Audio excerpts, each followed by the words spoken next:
Au bout de presque 12 heures de négociations entre la chancelière allemande et les représentants des Länder, le verdict est finalement tombé à Berlin.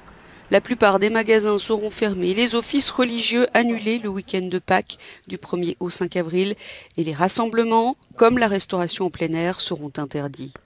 La situation est grave, a déclaré Angela Merkel. Le nombre de cas augmente de manière exponentielle et les lits de soins intensifs se remplissent à nouveau. Pire, l'Allemagne est entrée dans une nouvelle pandémie en raison de la propagation des nouveaux variants. Nous avons un nouveau virus et il est beaucoup plus létal, beaucoup plus infectieux et contagieux pendant beaucoup plus longtemps, a-t-elle expliqué lors de son point presse. Étant donné la situation, l'Organisation mondiale de la santé redoute que le virus ne prenne le monde en otage pendant encore plusieurs années. Elle s'inquiète de l'augmentation du nombre de cas la semaine dernière après 6 semaines de baisse, sans doute à cause des variants. L'OMS est également très critique à l'égard de la politique d'accumulation des vaccins par les pays riches. Le fossé entre le nombre de vaccins administrés dans les pays riches et le nombre de vaccins administrés grâce à COVAX se creuse et devient chaque jour plus grotesque.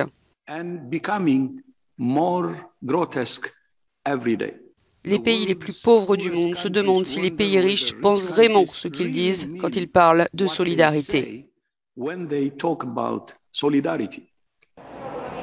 Alors qu'AstraZeneca vient de publier une nouvelle étude qui montre son efficacité et son absence de dangerosité, l'Espagne entend reprendre à son tour les injections de ce vaccin. Elle les avait suspendues le 15 mars après l'apparition de graves cas de thrombose en Europe. Mais les recommandations pour son administration ne sont pas les mêmes qu'en France.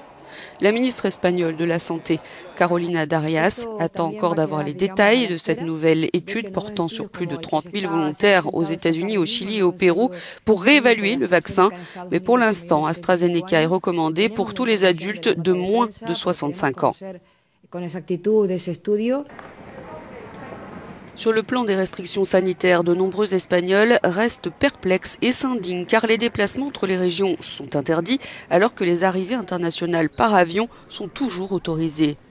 Les Allemands et les Français notamment arrivent en grand nombre pour échapper à leurs propres restrictions nationales plus strictes qu'en Espagne.